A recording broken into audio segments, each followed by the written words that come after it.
Nicholas said that was my evil side who did that. You know my good side would never call you that, hon. Maybe a bitch when you're being one, but that's all, hon. We all know that Nicholas had a split personality, or at least said he did, which is his evil side who did the actual kill is what he said. Again, talking about voices in his head. Well, it's true, honey, and it was all about voices in my head. Instead of getting rid of those, they became part of him, saying that it all depends on his thoughts and feelings that are part of him. And then Gypsy, as she stated in previous texts, she's saying that sometimes she is too expressive. That's what she said, that she was with Ryan as well. She was being very vocal and emotional, which is a theme that will come back in these text messages over again. She's mentioning again his good side and evil side, saying that the good part will never die. Nicholas constantly needing reassurance of Gypsy, because here he's saying again, because at times I wonder if you need me at all. And in another text message on the same day saying that, honey, you would not mind using a sweet name every once in a while. It helps me remember our worship. Again, signs of insecurity. Gypsy here saying, I'm gonna be okay, I just needed to calm down and take a breath, but darling, my feelings for you will never change. And then after committing that what they were planning, her feelings changed like day and night for him. Like she didn't know that he was actually going to do it when they were planning this all along, at least for 2 weeks. And Nicholas saying here, I hope they never change because you scare me at times. Clearly saying that Gypsy is scaring him with her emotional ups and downs all the time, is what she is saying in the text messages. Nicholas again needing reassurance from Gypsy that what he's doing is okay. And then she again gives him this reassurance by saying, okay, darling, well, I love, adore, and worship you, my everything, and I'm not giving up is a theme that comes up a lot. It's a lot of sweet talk and dear and darling, saying that true and sex will relieve us of the stress there. A lot of sexual texts and context. Her saying a lot of our problems are that we don't have a physical relationship, and it is so hard. They were having a very hard time not being together. Here Nicholas saying again, yes, hon, it's just your freak outs that scare me, honey. And Gypsy saying that we have that in common, that they both have their good and evil side, which is not something that you hear often. In no interviews or anything, it was always him having an evil side and freakouts. And then after having a fight, again a lot of ups and downs, and then they were all lovey-dovey again. We are all lovely again, my cutie pies, what Gypsy said. They were meeting up a lot on Facebook and other sources, because not everything is clear in these texts about the planning. And then we see here the very first important reference to the plan is on May 29th, 9:44 p.m. when Gypsy started off the conversation, darling, can you please meet me online? We need to talk about our plan. It was kind of like they already knew that they were not in a good position to talk about it in texts, that it was not a very good idea since they could become caught by their mother, or maybe have an inner feeling that if their phone was searched then all these messages would become clear to everyone. So kind of talking about it, but not really. Here Gypsy referencing her kitty side of her many personalities that she had for him. I'm still daddy's girl, hold me, and yes, it's kitty daddy. And they were having a lot of those conversations. And then we go to Saturday, May 30th. Gypsy referencing plan A, which was to get pregnant and then introduce him to their life and mother would accept them, which obviously failed. That was on May 30th. She was saying, I was supposed to get pregnant in a week and a half. Okay, Hans, what are you saying? There's no real clear context to this, but we can assume it was for plan A. And then another one is, part of me is worried about my tube, and what if I could have it taken out being pregnant? So they were kind of assuming that that would happen, and that would solve the problem of them not being able to be with each other. Of course, the underlying issue was not them being able to be with each other, but Gypsy was in this situation that she desperately wanted to get out of. Nick referencing again plan A, saying that, so you want me to get you pregnant again? Gypsy saying that they should move to Milwaukee so they could be together, and then so they can stay with his mom. Don't ever underestimate the fact that Gypsy really loved him and wanted to be with him, had plans on being with each other forever, since she is mentioning marriage here, so that they can take their time with the weddings, they don't need to hurry with it. Gypsy again mentioning that, you know what, she's gonna start wearing a ring, because she wanna feel married to him. And she said that to you, so one of my rings should come from the girly shop, Claire. Again, that's not him saying that, it's her Then Monday, June the 1st, something happened between them, and then Gypsy started saying that he wanted to end this, she's asking. And then he is saying, I'm not saying anything, beside it is a waste of time. Gypsy getting mad, saying, get your ass back here now, as far as I'm concerned, I'm gonna rip you a new one. And then he is saying, that's not worth it, I always fight for us, it's your turn for once. Gypsy saying, me, how the hell I am gonna fight if it's one-sided?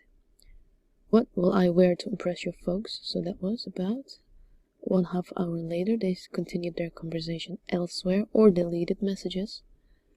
And she again said, I'm gonna go with you, god damn it. He said, I told you, I'll let you know in person. Why do you say it that way?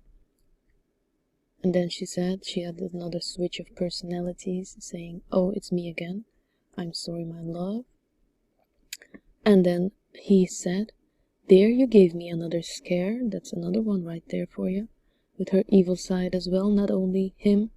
Okay, well, good night, hon. She 2 minutes later texted him, I don't know what's wrong with me. Do you know? Apologizing for what she said. I didn't mean it when I called a life with you trash. Their relationship was very sexual indeed. There it's about the sex, he said. Like I told you before, the sooner I give you an orgasm, the sooner you go back to your lovey-dovey happy self. And then Gypsy said, so sex is like a tranquilizer. And then he said, baby, someday you'll know how important it is in our life. Gypsy again mentioning her own issues with her self-image and possible bipolar situation. She is saying to Nicholas, I think I am bipolar. See, it is not only him, again, who is claiming to have an evil side. He said, what, baby? I don't want to lose you, though. And you told me that I could never lose you. Now I worry.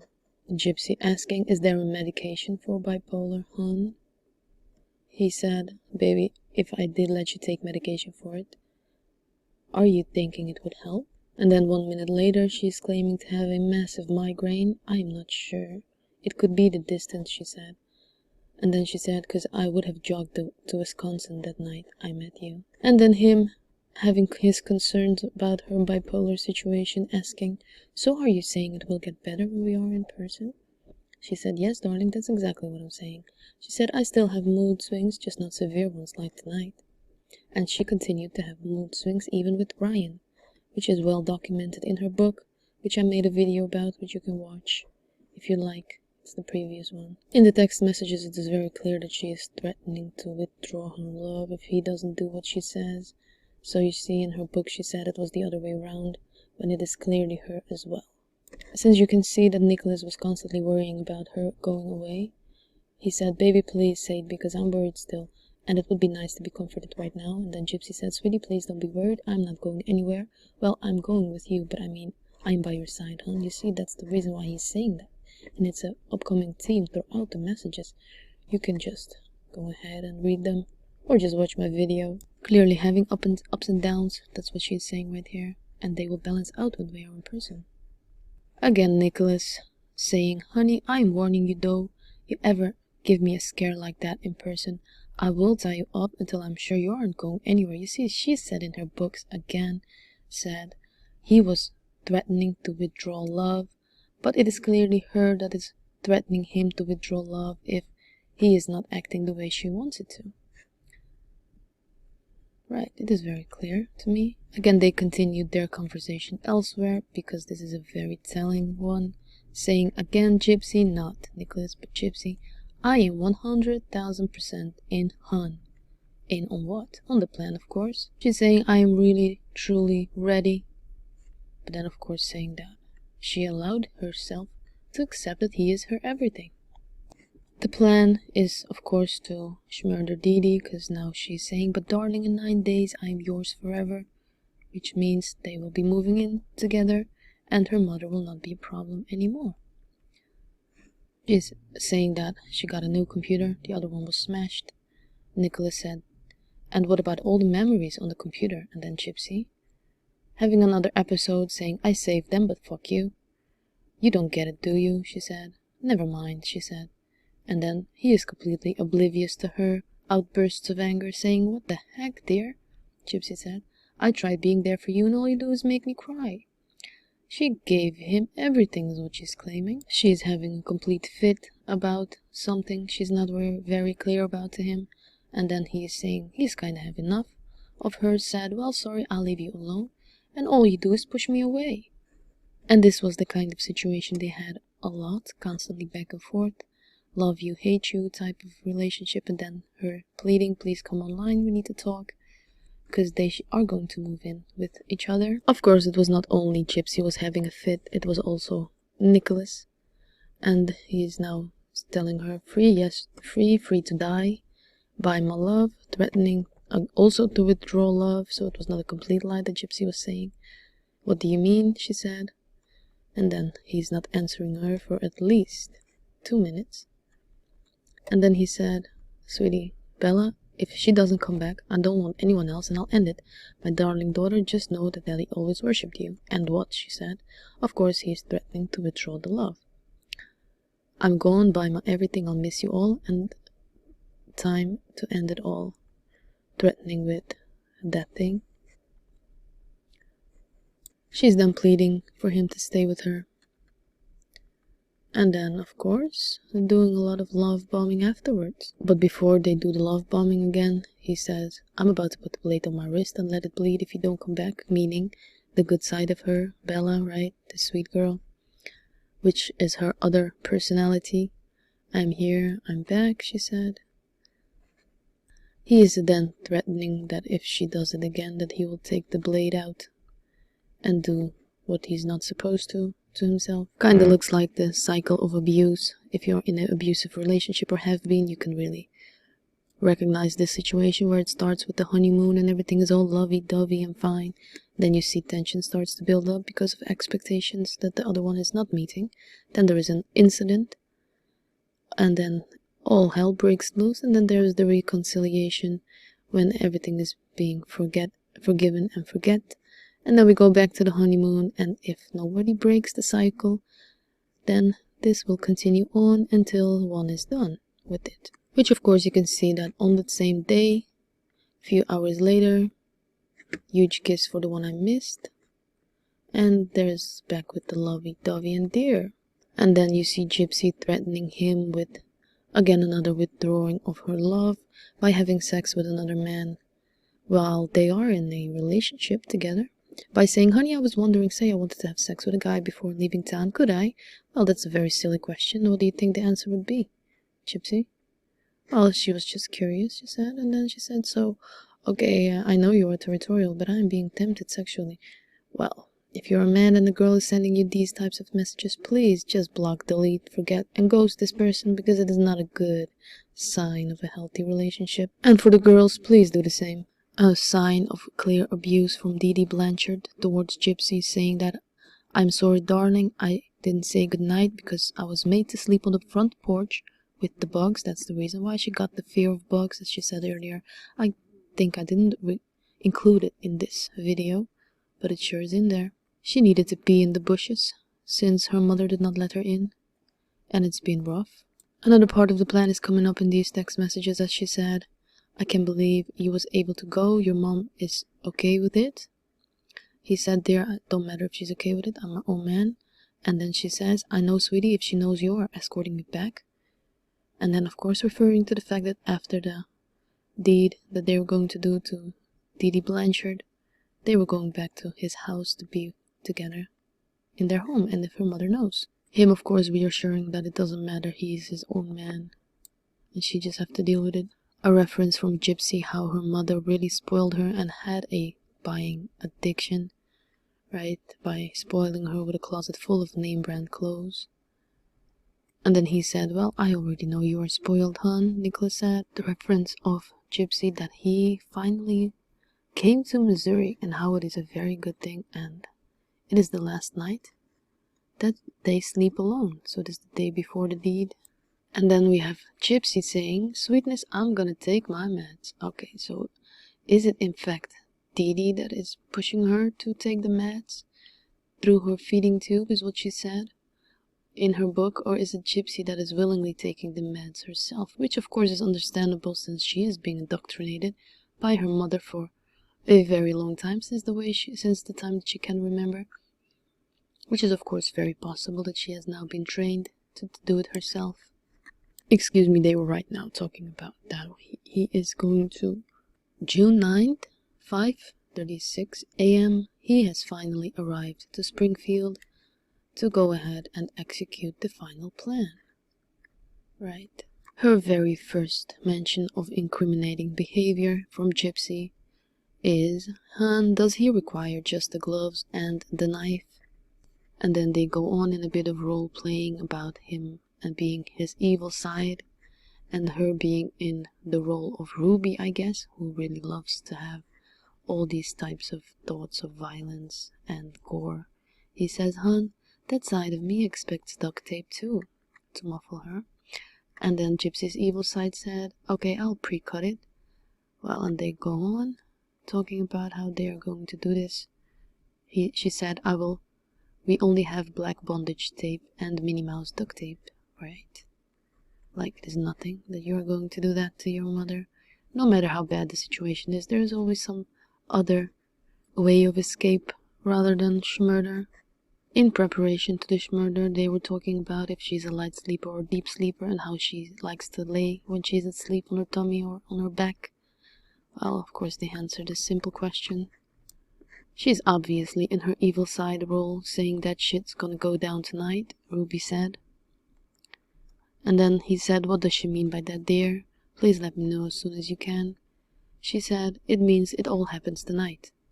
He says, "How does Ruby feel about it, hon?" She said, "She keeps me numb in order to cope and survive, hon. Keeping me focused." That's of course what you have to do, is block these thoughts out. And that's how you create trauma in your life, basically. And that trauma will stay in that box throughout your entire life until the day you start to deal with it. And that's when, of course, denial comes and not taking responsibility for what you have done. Because of this, exactly right here what she says. "It keeps me numb in order to cope and survive," because she is in survival mode at this current time. And of course, later on, this will come out in all kinds of ways in your relationships because you have not dealt with your past. While he is in his hotel room, bored, saying that the time is going very slowly.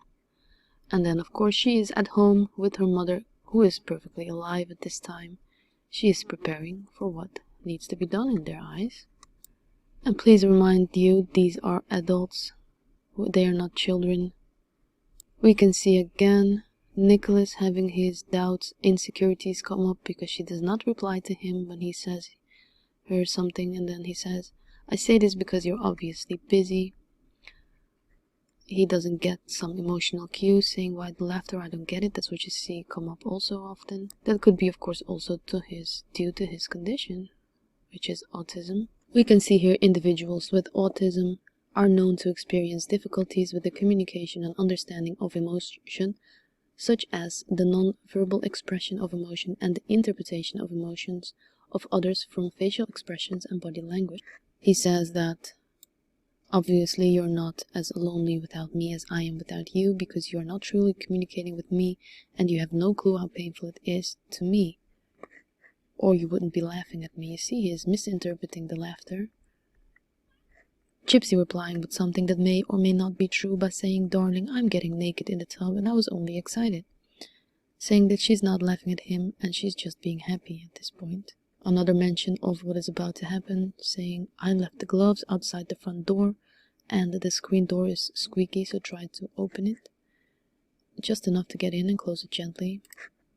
Nicholas mentioning his evil side to Gypsy, saying, "Hon, don't forget you got to deal with my evil side first before we have our fun, so he may wear you out, because if you forget, he is the most sexual part of me." Gypsy worrying about what would happen if the plan would fail and her mother would not be dead, and what would she do? And then should she run out the house? And then he reassured her by saying, "Baby, there is no other option. He," okay, mentioning his evil side, of course, "is going to finish her no matter what. That's how he is." And then she's showing her so-called admiration and respect for that. He said, "Honey, you forget though, he is ruthless and his hatred of her will force her to die, hon." And then she saying that Gypsy shall enjoy it. Without any other notice or any other reaction to that fact, she said, "What will you be wearing, hon?"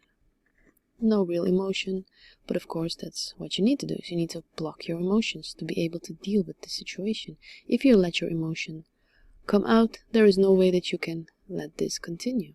Again, that is how trauma is created in our life, is that we experience some horrible thing and then we push it in a closet and we block everything that has any reference to it. He says something that will terrify her, hun. It's probably black. It's just the darkness in him.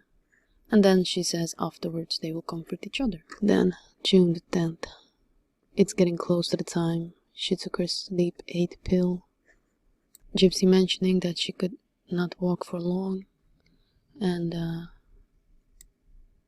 living in a complete fairy tale that they could get away with it, saying that next year's New Year's Eve they will be able to kiss each other. And of course, Gypsy saying no matter what, I am yours forever. And again, a lot of I love, adore, worship you, my everything. Asking more questions if Didi is a light sleeper. Gypsy says yes. And then he finally arrived at the door saying that she needs to get her ass to the bathroom but first she needs to open the door. She says, yes, I'm going now, sir, and then breathes once.